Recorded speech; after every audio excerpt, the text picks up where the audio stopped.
I'm Jim Search, and welcome to Understanding Upstate. It's a podcast dedicated to exploring what makes upstate New York such a unique place. Each week, my co-host Rob Adler and I dive into a new upstate topic to better understand what's upstate. And today, we are talking upstate hauntings, baby, as we are in the Halloween, I guess, season, for lack of better words. I feel like it's like a good little stretch where people are still getting their spooky on.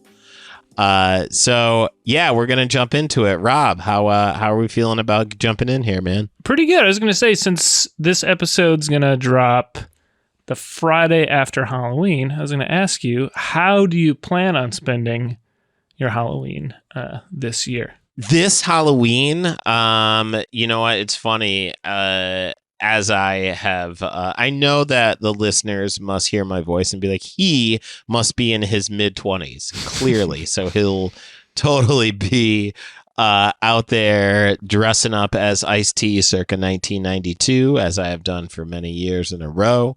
But to be quite frank, it's not going to be so Halloween related for me. I don't have any plans as of yet, but though, as with New York City, who knows what happens. I will say this, that I do have a Ice-T circa 1992 outfit in a separate space in my closet in the event that someone needs me to dress like Ice-T. So I'm ready to go. Just ready to go. Yeah. Black sweatshirt, black jeans, black Air Force Ones, a gold chain, and a pair of sunglasses. Like, you don't need a bug out bag. You don't need like any other kind of like emergency kit. That'll get you through almost anything, I think. Just channeling the mindset of Ice-T. Like, you're good. That's right. You know what? I have 2 copies of his autobiography and 1 copy of his first autobiography. So I'm a #1 fan. I will not dispute that. And you, Mr. Adler, what will your Halloween plans be? I'm going to be on my honeymoon, my Halloween honeymoon, in Curacao. Oh. I'm going to be looking at turtles. My main goal is to see a sea turtle, which evidently would be very easy. So hopefully I'm just hanging out with turtles. And usually the odd thing is, this is our first vacation out of the country together, me and my now wife. Congratulations. Well, thank you very much. Thank you. But usually we take our vacations up in the Adirondacks, which, interestingly enough, is the location of the main thing we're going to be talking about today, which is what, Jim? We are going to be talking about the murder of Grace Brown. It's over 100-year-old murder and story, and it's, as we will find, has had some staying power, at least in American culture. Should we get into it? For sure. Now, one thing I will say, and I know my lady will be very happy that we are doing a true crime podcast episode, since she is very dedicated to the true crime genre. Sure. And now that for Halloween, we are jumping into a niche of something that she enjoys, which I can say this, right or wrong, as my for whatever it's worth, in Upstate New York. Upstate New York is very highly represented in the true crime Dateline NBC murder universe. There's a lot of murdering going on up there. So you're telling me I spent the lion's share of my downtime today combing through old newspapers online, just with like the subheading Adirondacks murder or Upstate murder. And Jim, I didn't run out of things to read. It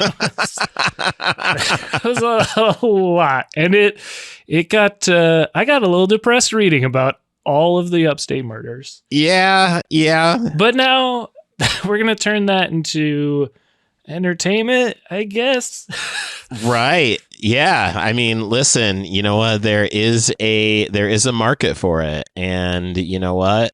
If we're going to talk spooky stories, and we're going to talk Upstate New York, we might as well dip our toes in, so to speak, into the world of true crime podcast. So without further ado, let's jump in, shall we? Let's do it.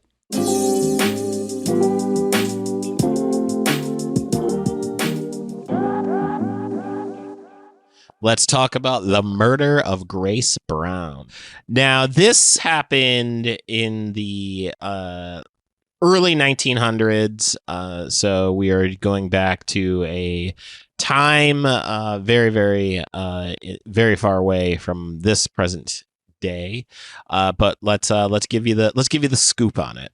So Grace Brown was born in South Otelsek, which I hope I didn't offend any of our South Otelsek fan base here, in Shenango County, New York. Now, I can speak a little bit to that. Shenango County is not too far from Binghamton, so I am familiar with this area in so many ways. She was the middle child and daughter of a successful Shenango County dairy farmer. So she's coming from some measure of prosperity, if you will. Sure. So in 1904, she, at the age of 18, she moves to nearby Cortland to live with her married sister, Ada, and then work in the new Gillette skirt factory. Now, I don't think that this is the Gillette is in the razor. I was thinking the same thing. I couldn't find any connection. Yeah, I don't think that's where we are here. Cortland is maybe like 30 minutes away from Binghamton. So again, familiar with the town. They have a college there, SUNY Cortland. Definitely have partied pretty hard there, but that's neither here nor there. That's a separate scary story I can tell you about. It's a different episode. Oh, yeah, very different episode. Now, we are going to talk about her love interest here, Chester Gillette. Chester is the nephew of the factory owner, of the Gillette skirt factory, and had a less stable childhood than Grace. Okay. Grew up in Montana. His family was financially comfortable, but at some point they renounced all of their wealth and then joined the Salvation Army, which I didn't know you could do that. I mean, I've renounced all of my wealth by buying tons of audio and video gear, so I feel like I can resonate with this. Yeah, I've definitely certainly decided to renounce my wealth in the form of polo. That's what we call investment. That's solid investments. You're right. So it's still there. It's not gone. Yeah. Right. Fair point. Now, again, they renounced their wealth and joined the Salvation Army, and again, had no clue that was you could join them. I knew you could work there, and I didn't know they traveled, right? I didn't know this was an army on the move. Right. Okay. Boots on the ground, if you will. Donated boots on the ground, right? There we go. These were thrifted boots on the ground. So the family like had traveled around the country, so he didn't have a lot of stability there because he was busy Salvation Armying it up. Now, Chester didn't quite take on the family's religious fervor, wasn't with it. Okay. Now, Chester attends Oberlin College in 1903 and then leaves the school in 1905, which we can do the math, didn't graduate, said, fuck it, I'm out. So he then moves to Cortland and starts working at the Gillette skirt factory on the strength of his wealthy uncle. So his uncle, who I'm pretty sure bankrolled Oberlin College, said, oh, Chester, just come work at the old factory. Sure. So in true mediocre white dude world, he has failed upwards, dropped out of college, said, you know what? Fuck college. And then his uncle was like, well, you should have a high position at the factory. Sure. And he's like, great. Totally makes sense.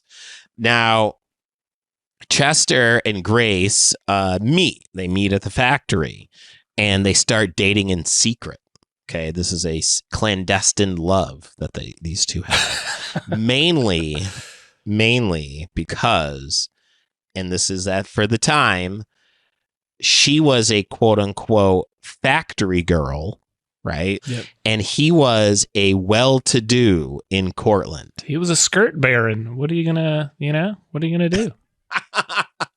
Yeah, he was really hemming up the dollars there, if you will. That's right, baby. Now, Rob, you never been to Cortland. It's true. And I'm here to tell you the idea that there is a well-to-do in Cortland is fucking crazy. Okay. Interesting. Okay. It's obviously it's a different time, but if you were to say that today in upstate New York, they'd be like, what? Mm-hmm. There's a ruling class in Cortland. Well, news to me and apparently common knowledge in 1905.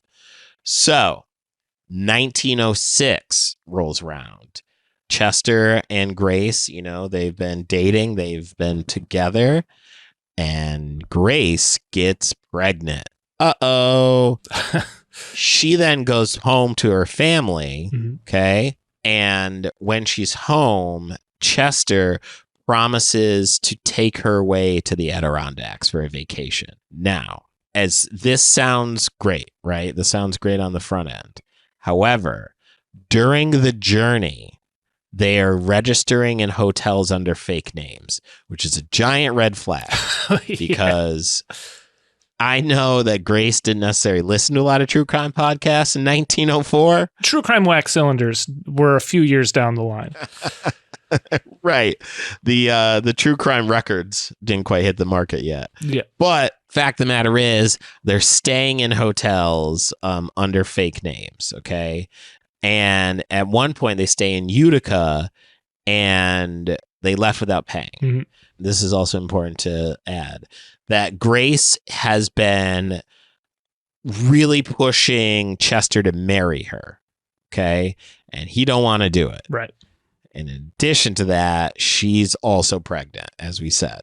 So there are two real reasons why Chester is probably not so into old Grace at this point. Sure.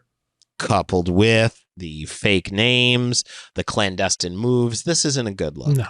So eventually they find themselves at Big Moose Lake, which, if you've been following along, this might be where things go left. Okay. I want to quick talk about Big Moose Lake itself. Yes, jump in here. It's, I think, almost smack dab in the middle of the Adirondacks, which the Adirondacks itself is a region in upstate New York, the size of Vermont. It's this massive wilderness region. It has its own mountain range, and it's massive. It's huge. And this is in 1906. The Adirondacks now are like, they're still underdeveloped because there's this basically law that keeps them forever wild, which is like the actual name of the law. So this is in 1906. So even there's less resorts, cabins, things there at this time.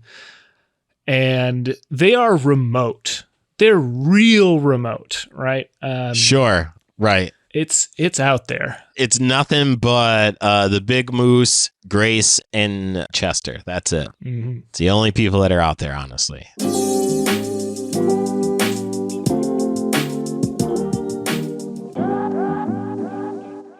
All right.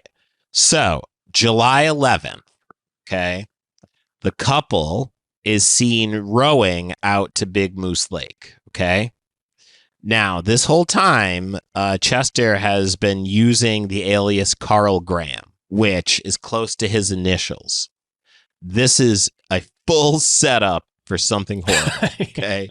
Full setup. I have it in my notes. He's setting this up. This is about to get crazy. Now, Chester brings, according to reports, either a tennis racket out into the water. Why? I mean, water tennis, obviously. We've heard of water polo, right? Water tennis. Right. I don't know what rich people are into, Jim. You're right. This is, the well-to-do of Cortland in their passionate hobbies of, I guess, water tennis. Mm-hmm. So it's either a tennis racket or an oar, which probably makes more sense, out onto the lake. He then strikes her over the head and she falls out of the boat. Now, interestingly enough, Grace mentioned in her letters that she does not know how to swim.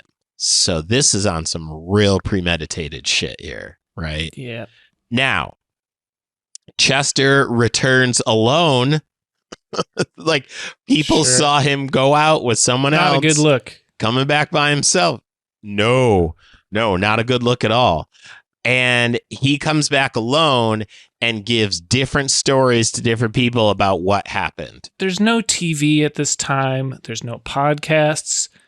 You have all the time in the world to get your story straight. There's no distraction. You're in the middle of nowhere. Like, yeah. The thing I'm most surprised about is how dumb this guy is and how much time he would have had to like figure some of this out. Like, listen, I'll be one of the last people on earth to be like, school is a measure of intelligence because we have different types of intelligence out there. But he hasn't been demonstrating that all the cylinders are firing.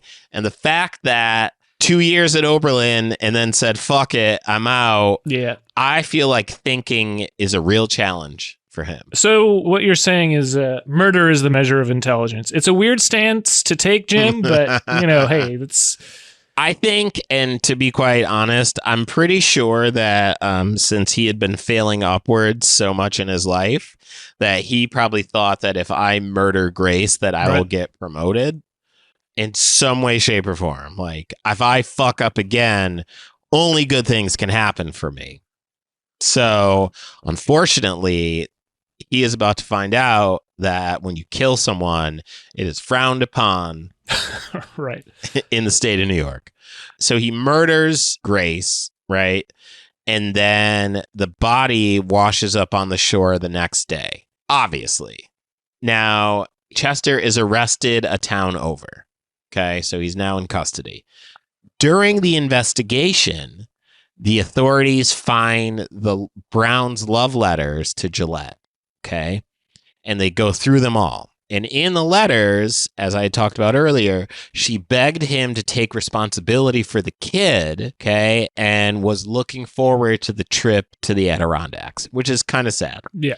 That's kind of fucked up. Yeah. Well, speaking of fucked up, these love letters that she'd written were published in booklet form and sold outside of the courtroom during the trial. I was reading about the trial and the direct aftermath of the murder, and it was like this case was sensationalized across the United States. Like, I was reading articles about it from the time from like San Francisco, like people across the whole country were very captivated by it, and like the depravity of the murder. Like, it was a super tragic, incredibly tragic, murder of Grace.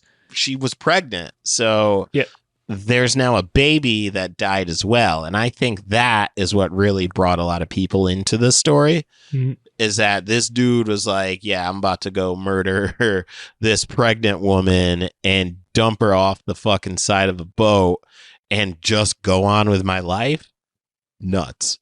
So the trial lasts 3 weeks, okay? And to the shock of no one out there, resulted in a guilty verdict for the premeditated murder of Brown. The defense at the trial claimed that Grace was confused and then just jumped out of the boat fully clothed. What? Who among us? Who among us says she didn't know the rules of water tennis? No, and I think that's what really drove her to Crazy Town. Is she just said, "Fuck it, I'm out." Now, what really pokes a hole in all of this theory is that there were bruises on her head that were caused by some sort of striking, right? Yep. So you're not jumping off the side of a boat and then just floating to the bottom and then, going to get hit by a rock at the bottom of the boat. Get out of here. Yep. So anyway, their defense is bullshit. Gillette was sentenced to death by electrocution, and legend has it he was smirking at the time he died. What a fucking monster. Whew. Yeah, this is fucking wild, right? Like, this dude was in a whirlwind relationship with homegirl and said, you know what? I want out of this. I'm just going to go ahead and kill her. It's not that, like, he could have just, been like, I don't want to take care of this baby. And that would have been that. But he was like, man, I should definitely murder her. I don't know how he came to that conclusion as the best option. Like I said, the only thing I could possibly think of was that he was like, I'm just going to fail again and it'll be fine. So there was a novel written about this. And this is, again, it was a huge media story. And then I think it was in the 20s or the 30s, an author kind of picked the story back up, and he wrote like an 800-page book out of this story. Huge book. It wasn't quite a true crime as we have it today, which kind of Truman Capote famously kind of created our modern version of that. But it was still like a gripping tale of this murder where he fictionalized the names of those involved, but it's still very much the same story. And at the core of it, the corruption of Gillette, or however you want to think of it, the author tied to capitalism. It was this interesting. He was trying to always enhance his own station, and it was that mindset, that like capitalism mindset, that author thought led him to commit this horrific murder of his pregnant girlfriend. That book would have been written during the Gilded Age, right? So sure. Kind of when capitalism's running rampant. So having that was a fixture of the novel, which again was huge at the time as well. It if you go down that road, right? It's like, it kind of makes sense. Like, she's affecting the bottom line. Like, so he's like, how do I minimize cost and maximize profit? And the way to do that is murder, as clinical as that sounds.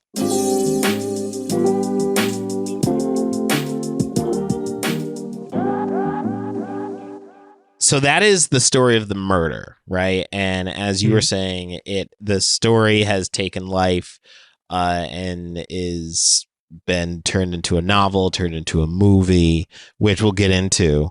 It also found its way onto television, interestingly enough. Okay. According to the classic 90s show Unsolved Mysteries, which in fact covered this, there were several reports of a ghost haunting at Big Moose Lake at the Covewood Lodge. According to Rhonda Bucelot.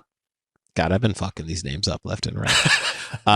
Rhonda B. We'll call her Rhonda B. I like it. Okay. So this is her direct retelling, okay? I walked into the staff lodge straight up the stairs with my hand out, reaching for the string, which is how to turn on the light. As I approached the top of the stairs and just before I was ready to turn on the light, a feeling came over me that somebody was right there, more or less.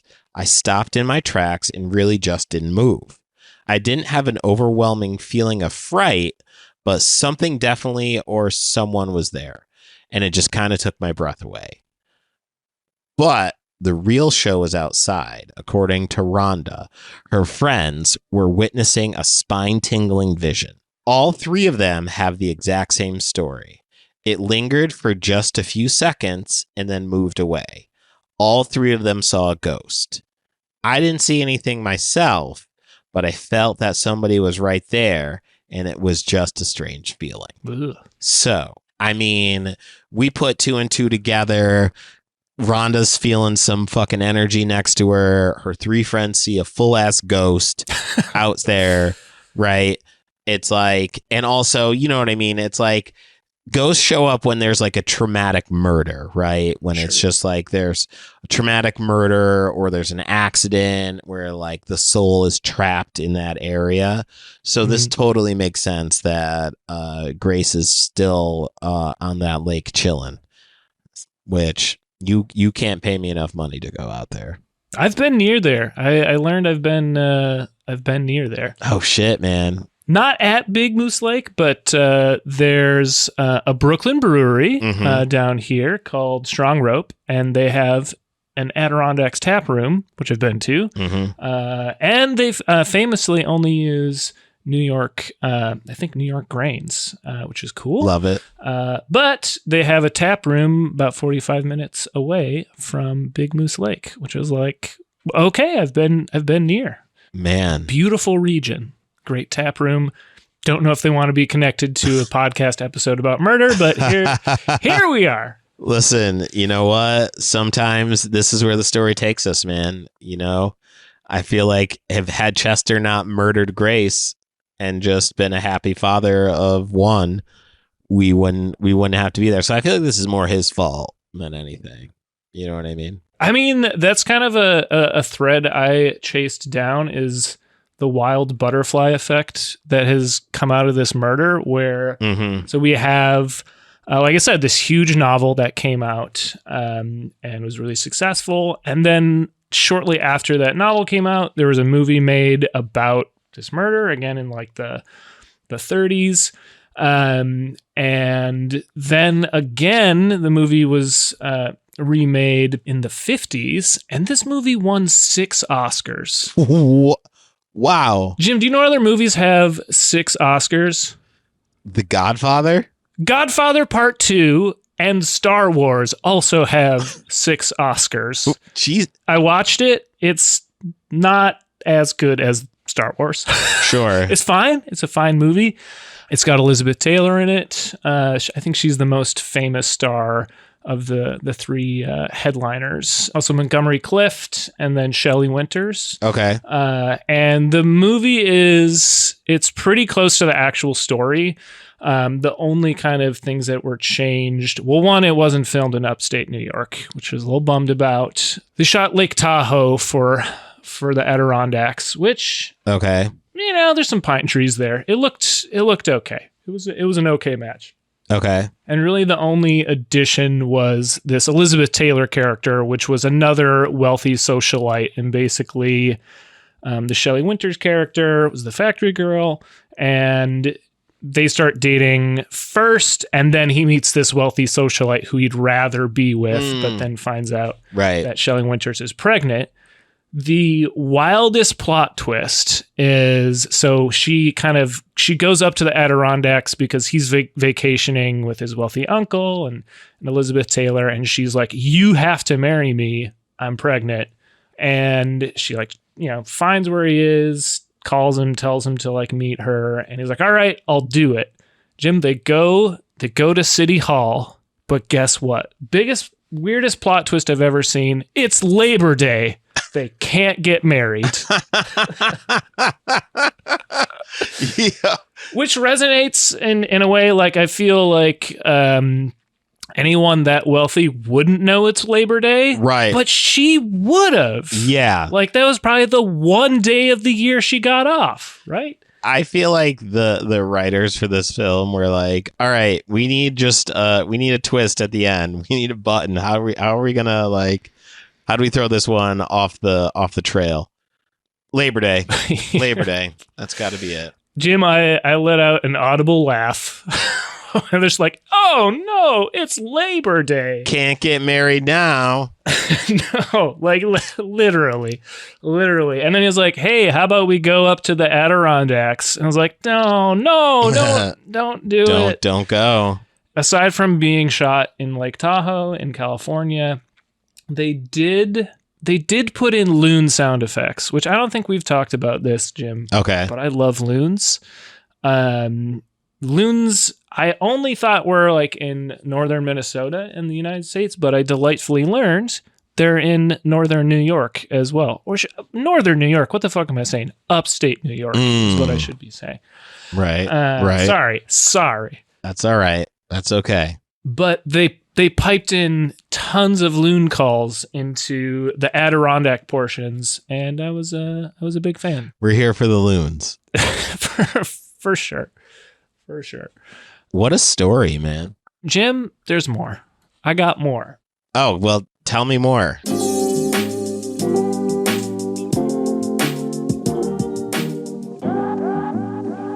So we've got these, there was 2 movies that came out. There was then a Broadway play.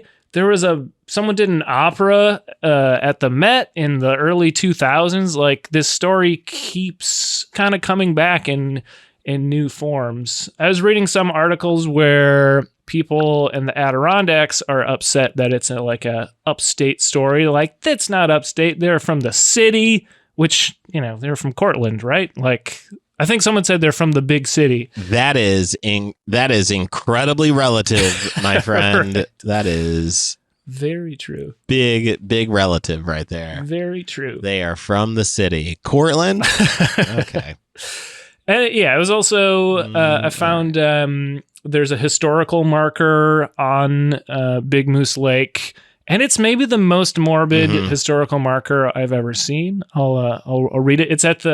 It marks the hotel that they stayed at, which at the time I think was called the Glenmore Hotel. Right. And it says, on July 11th, 1906, Chester Gillette and Grace Brown left here for a boat trip, ending in her death and his 1908 execution for murder. That's it. Jesus. As if to say, don't get any bright ideas, fellas. I mean, I feel like at some point, right, since this story has taken so much flight, that, like, if a guy were to ever say to his lady, like, hey, want to go to Big Moose Lake? She's going to be like, fuck you.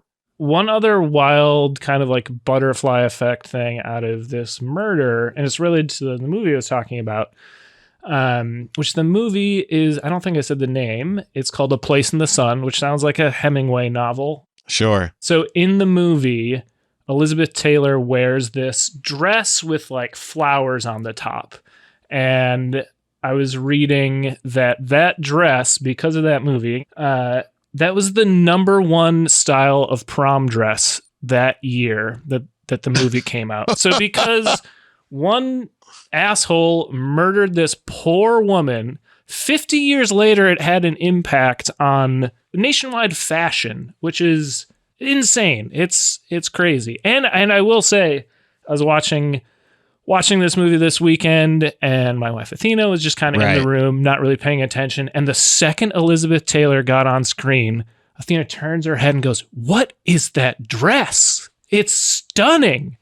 It's a great dress. Wow. It's a captivating dress.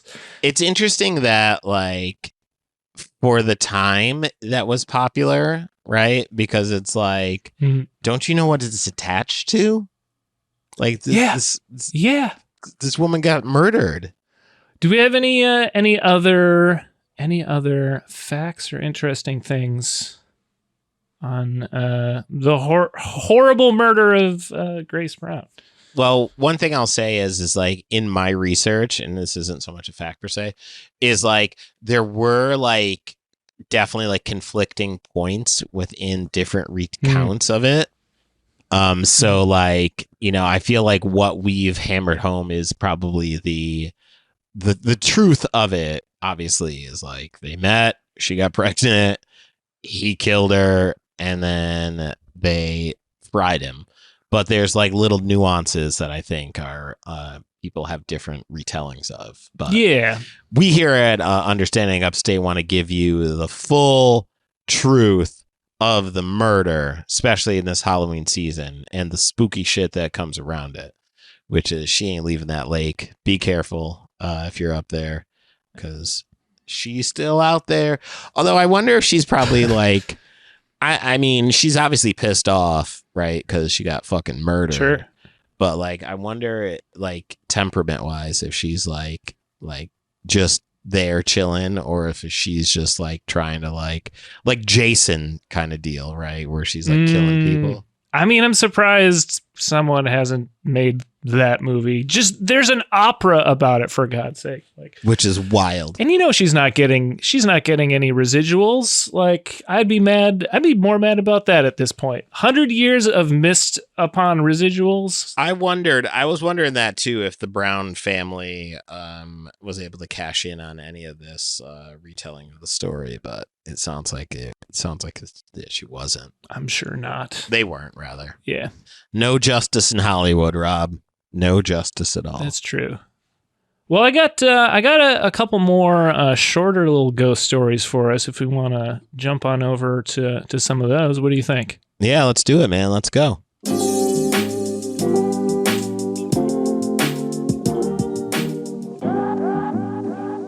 I spent a lot of time today reading old newspaper clippings, like talking back to the 1800s, just trying to find like spooky ghost stories or, just anything kind of supernatural from upstate New York. Of course, got like a rumored Loch Ness type monster in Lake Champlain, Bigfoot sightings in the 90s, stuff like that. But I really wanted to dig deeper to find some good stuff for our listeners. One that I found, this is like the first one I found, and it's from 1887, and it's from a little section of the newspaper called News in a Nutshell. And I like the alliteration. Yeah, oh, of course. They knew what they were doing back then. A little lighthearted segment where they talk about the ghost of Miss Roxalana Drews, the Herkimer County, New York woman who was hanged for the murder of her husband, now pays nightly visits to the cell in which she was confined and frightens the jailers by moaning from midnight till dawn, or at least the jailers say so. Jesus. That was breaking news. Golly. And so then I went deeper into who Roxalana Drews was, and she was the last woman to be hanged, or I think just executed in New York State. In New York? Yes. Fun factoid, her botched execution is why we have had the electric chair in New York State. So really, again, just like from a little clipping, there was some significant, facts tied to it. How do you fuck that up?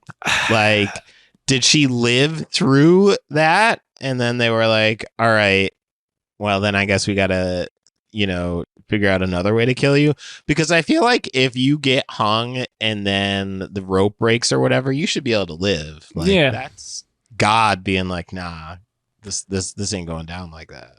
Related to that, like, her defense was she was a victim of domestic violence. So she was like, I think moral of the story is being a woman in the 18 to early 1900s, also today, not the easiest thing, right? Like the system was not structured for them, right? Not at all. And it was, I was also reading, like, it was an early, like, women's right advocacy attempt to, like, get her off of death row, to, like, not have her executed. Obviously, it wasn't successful, but it was, like, an early part in that movement to try and at least save her life. But that's crazy though, that like I would love to know like how it was botched, like what fucked up with this murder or with this execution. Look, Jim, I've gone down a lot of rabbit holes in my life, and one of those rabbit holes led me to the great American West many times in my life, and I believe don't quote me on this, but I believe I don't know where I'm pulling this weird factoid from, but I believe if you had a botched hanging, it would just be because the fall wasn't enough to break the neck, and then someone still could theoretically die, but it would take a very long and painful amount of time. Not that breaking your neck also wouldn't be incredibly painful. And I think that happened with some regularity. when hangings were concerned. Certainly too, as like, again, that was like literally the last one. So as they were doing them, fewer of them, the executioner was less practiced at it. So they got worse at it. Right. Yeah, a bad bit of business for sure. Jim, I got two more stories. The final one will be the most lighthearted. So we'll Okay. ease people All right. out of this some of this dark subject matter. But again, interesting, like upstate New York history and just like New York history too.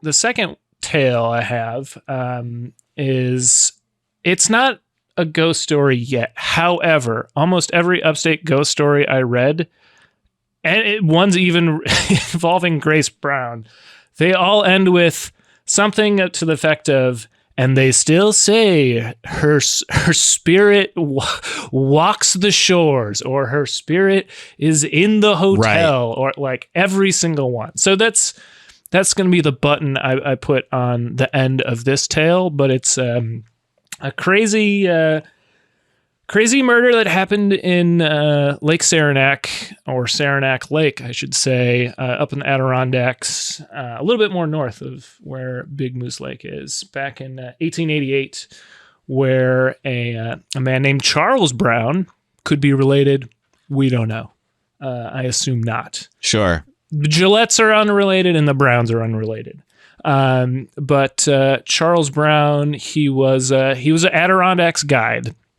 Again, like I was saying earlier, this is like a wild wilderness. And he had been drinking the night before, went to his local tavern. They knew that when this guy got drunk, he was not fun to be around. So they're like, I think we're going to say no, buddy. And he took umbrage with that fact, walked home over a mile, grabbed his gun, walked back to the tavern, waited outside, and then shot the tavern owner dead in the street when he came out. Fuck. Yeah, wild. So then this guy, since he's a guide, just disappears into the Adirondack wilderness. There's sightings of him at a logging camp. There's sightings of him at a railroad. Like he's a fucking living ghost in 1888. Just roaming the Adirondacks. Someone sees him down in Texas. Then he's back in the Adirondacks. They never find him. And like people were genuinely terrified of him already, just because he was, again, had a bad reputation for being an angry drunk. Right. And he had like a crazy scar on his face. Like he was a recognizable dude. So he was like really like a supervillain of the 1800s, right? Like, yeah. Terrible scar, horrible attitude, like superpower, can like disappear into the woods. Like, yeah, he sounds like a very scary dude. And again, it's an area the size of Vermont. It's huge. He just lived out the rest of his days in the Adirondacks. And Jim, some say you can still find him roaming the woods at night. Fuck, man. All right, I got a more lighthearted one. This is a famous ghost hoax that happened in upstate New York. Oh, okay. Let's go. And it's this was also in Herkimer County, which the first story happened in, which that's where the court case for Gillette and Grace Brown's murder happened. So Herkimer County, it's like a really narrow county. The southern part is in the Mohawk River Valley, and then the northern part goes all the way up in the Adirondacks. Yep. And this final tale comes from Herkimer County in the southern part, where a lot of the cities, like the people in the county, actually live. And this is from a newspaper, I think like 1901, and it's someone just recounting the best ghost hoax they ever knew. And I'll kind of paraphrase it, but basically there was a guy, or these two guys, that were hanging out at around their property, and they had noticed that they had this old well, right? And the old well like had a wooden tube or pipe or something that went out to the lake, a ways away. And one guy noticed that if he like shouted in one end of the pipe down by the lake, then it sounded like someone was in the well, just the way sound travels, right? Oh, wow. Okay. So they're like, hey, let's fuck around with our buddies. So like, I think they were in a band or something. They had some friends over and they're like, all right, well, we got to like come up with a good ghost story. And there was like a local story about a guy who was with a caravan of two other dudes, and they were heading to the next town. He had forgotten something. He was like, I'm going to run back. I'll catch up with you guys. I'll be able to double back in enough time. No one ever saw him again. It was presumed he was murdered, right? Right. So like, we're going to use this guy. Do you know what this guy's name was? Carl Weathers? No, but it is a contemporary name. His name was John Wick. No way. Yes, very weird. His name was John Wick. I like did a double take when I read it. I was like, what? So Keanu Reeves, John Wick is the ghost. Right. And it's referred to as the Wick incident in this article. So they have their fictional ghost, John Wick. Mm-hmm. And so they have their buddies over for their band practice. They tell him like, "Oh, I heard a ghost in the well today." And they're like, "No way. Let's go check it out." Sure. So these two guys and their buddies all go down. One of them runs down to the pipe, and right. They like come up with this repeated line that John Wick is supposed to say. And as they lower the bucket down, and right when it hits the water, John Wick, the ghost, says, "Take the stone off my head." And like everyone freaked out. They all scatter. And over the next couple nights, they repeat this whole thing. They say, "Take the stone off my head," every single time. It's like, the ghost's line. And this like gets a ton of traction in the area. Really? Before you know it, you get clergymen coming out. Cause like this article is in 1901. And the person relaying it is like, this is from a long time ago. So like, 1901 people are gullible, but it's 1901 people calling 1800s people gullible. So we're like multiple compounding factors of gullible here. Right. So clergymen come, they go through the whole thing. They're like kneeling by the well. The confusing thing is the article says that the deacon's name is Deacon Wick, as if he's maybe related to John Wick. We never find out. Right. And they lower the bucket. Deacon Wick is there. The ghost, John Wick, says, "Take the stone off my head." And Deacon Wick demands in a long voice, "In the name of God and the archangel, who are you?" And then he says he's the spirit of John Wick. He asks, how came you there? I guess English syntax had not developed to where it is today. Gullible and broken English. Go on. Dangerous combination. John Wick, the ghost, replies, I was murdered and put here. Then the townsfolk were like, well, we got to dig up this well. We gotta get old John Wick out of here. So that they then proceed to dig up the well, and that was the end of the hoax. But like, man, what an execution of a hoax. Like pretty legendary if your bit can end up in people engaging in hard labor to dig up a well. Which is so wild that they let this go that far. Yeah. Right? Like they were just like they didn't stop it. Like, all right, man. I guess that's my question, right? Is like what I like, so they dug up the well and then they found like the pipe that led to the other side, or like I don't what? think anyone thought anything of the pipe. There's like, get this out of here. We got to find this ghost. Oh my God. Listen, man. I'm glad that we were able to give a little bit of levity to our trifecta of murder and violence here. I know it was necessary. Again, I was deep in those digital newspaper stacks, and I was delighted to find the tale of John Wick. Which, you know what, for you listeners, understand that there is a lot of flipping work that goes into these stories that we're getting you out here, man.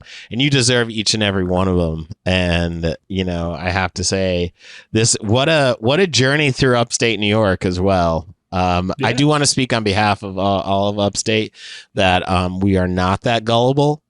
That there are some of us that have a good head on our shoulders and would not be too susceptible to that. Sure. Hey, just, you know, keep me away from wells and I'm fine. You know? Yeah. And lakes or any, I guess wells and lakes, any body of water. I think, yeah, small and large. Just to avoid them this Halloween season. I think that's today's moral, right? Yeah. Don't fuck around. Don't go chasing waterfalls, as TLC once eloquently put it. Stick to the rivers and not lakes. Well, what are we going to be chasing next week, Jen? So we are going to be chasing what could be the most delectable cuisine to ever come out of the Southern Tier. And I say that as a proud member of the 607 and having ate dozens, if not millions of these over my lifetime. They are, in fact, the Speedy. We are going to be talking about the Speedy, which is home. It is our delicacy. It comes in we'll get into it next week. Oh yeah, save it for the episode. Yeah. It's gonna get big. It's gonna get real big. I promise you that. I've only had one Speedy in my time, and it's all I've been able to think of since. I'm looking forward to the second through the next million myself. They are delightful. Listen, they are one of one. I can tell you that with utmost honesty here. I absolutely agree. All right, so Rob, what do you got? What do you got going on? What should people be looking out for? Look, I got an album out. You can find it at brooklynfrequency.bandcamp.com. It's called New York Sticky. It's pretty great. It's an instrumental album. Check it out. You can also follow me at Rob Adler Guitar on Instagram. You can also follow us, our podcast, at Understanding Upstate on Instagram. Got some cool little videos up there. Chat us up. Also, if you can subscribe, rate, and review our show. Also, share this episode with a friend. Put a 5-star review in Apple Podcasts. And let us know your favorite Upstate location, person, place, or thing in the review. And maybe we'll do an episode on it. And we'll also read your review on air. Jim, do you have anything to plug? Oh, do I ever? First off, First, I want to say go to jimsearchcomedy.com. You can find like my show dates and all that fun stuff there. I do have a album as well, Upstate Understandings, produced by my good friend Rob Adler. Oh, hey. Go buy that. You can go to jimsearch.bandcamp.com. You can pick up a copy, and if you buy one, buy another one. And also November 4th. That is the when is this coming out? The 20. This is coming out November 3rd. Oh shit. Yeah. Time is relative here. November 4th. So the day after you listen to this, you need to get your ass over to the Old Union Hall for Pa's Joke Shed. It's going to be the dopest comedy show Binghamton, New York has ever seen. I'm going to be headlining this. Stephen Brown's going to be hosting. My man Johnny McDonald's going to be slinging some jokes as well. You can pick up tickets at the bar. There's a 7 o'clock and a 9 o'clock show. And also you can get those tickets on Eventbrite as well. Bring the family. You know what I mean? Come on out. 607 in Surrounding Universe. Shit, drive in from anywhere. I don't give a fuck. Come on out. Pause Joke Shed. It's going to be a blast. Follow me on all social media at Jim Search 2, but don't follow me in real life because that is creepy. And then with that being said, folks, we appreciate you taking the time to hang with us, to go through some spooky tales from upstate New York, understanding what haunts us up there. And we will see you on the upside. Oh, is that what I've got today's line to take us out. Oh, okay. Let's go with it. Take that stone off my head, and I'll see you next week. Bye.